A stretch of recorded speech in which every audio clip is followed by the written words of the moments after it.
It seems that only recently has the Obama administration even begun to admit the danger we're in from Islamic terrorists, even though they still will not even mention the threat of radical Islam except in passing. Joining us today to talk about this is the author of They Must Be Stopped, Brigitte Gabriel. Thanks, Michael. Last week, Homeland Security Secretary Janet Napolitano announced that homegrown terrorism is now a bigger threat to the United States as international terrorists. Well, Janet, better late than never. I've been saying this for months. The organization I head up, Act for America, has been saying this for months. You, Michael, have been saying this for months. We've been telling anyone who is willing to listen that the threat of radical Islam to America goes far beyond Al-Qaeda. We've been shouting from the rooftops that it's the Islamic doctrine of jihad that is the force behind the increased homegrown terrorism. And everywhere I look, I see evidence that more and more Americans are beginning to get it. They don't want civilian trials for foreign terrorists like Khalil Sheikh Mohammed.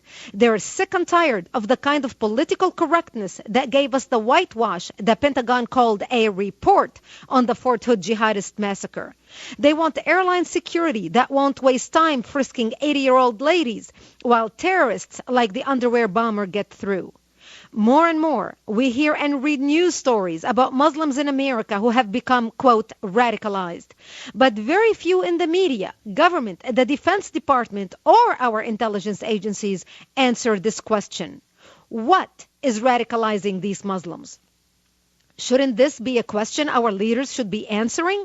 After all, if we have an answer to the question, we can at least develop a strategy to fight back. Why are they not asking the question?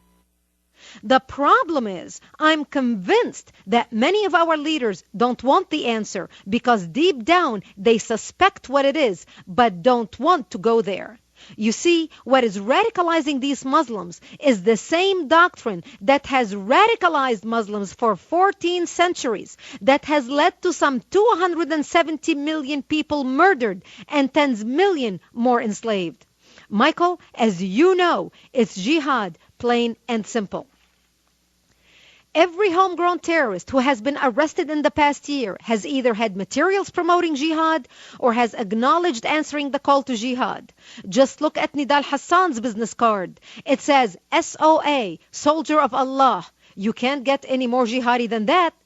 And where do we find this call to jihad? We find it in the same book Congressman Keith Ellison swore his oath of office on, Islam's holy book, the Quran and the Hadith. Watching government officials twist themselves into pretzels trying to explain why Islamic terrorists commit terrorism would be laughable if it weren't so frightening.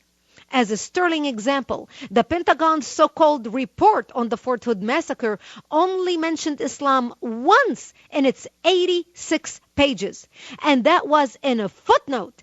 A footnote! This is unbelievable to me. This is nothing short of being incredulous.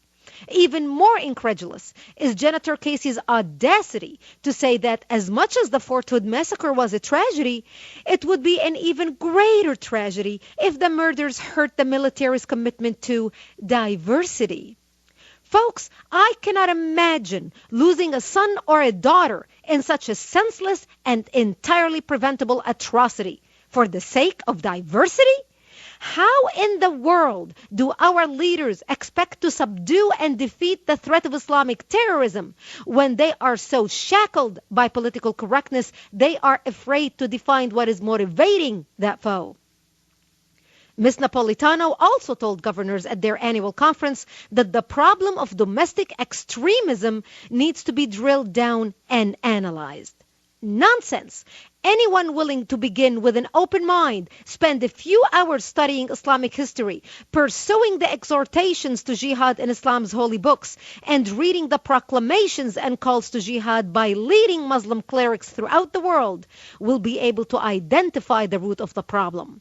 In my book, They Must Be Stopped, I have a chapter titled, Purists Drink Their Islam Straight. I quote Quranic scriptures that suicide bombers and terrorists use to incite themselves to kill or shoot out just before they blow themselves up to kill infidels. These verses are straight from the mouth of Prophet Muhammad. The simplest one is Allahu Akbar. Just as Americans are beginning to rise up against out-of-control government spending, we need to rise up against the cancer of political correctness that is enabling the march of radical Islam and the multiple forms of jihad arrayed against us. This is why I founded Act for America back in 2007. I knew what we were up against, and I knew it would take an organized grassroots movement of concerned citizens to make our government officials see the light behind this threat. We are now the largest national security grassroots movement in America, with 80,000 members strong and 370 local chapters nationwide, and with a full-time lobbyist on Capitol Hill representing each ACT member.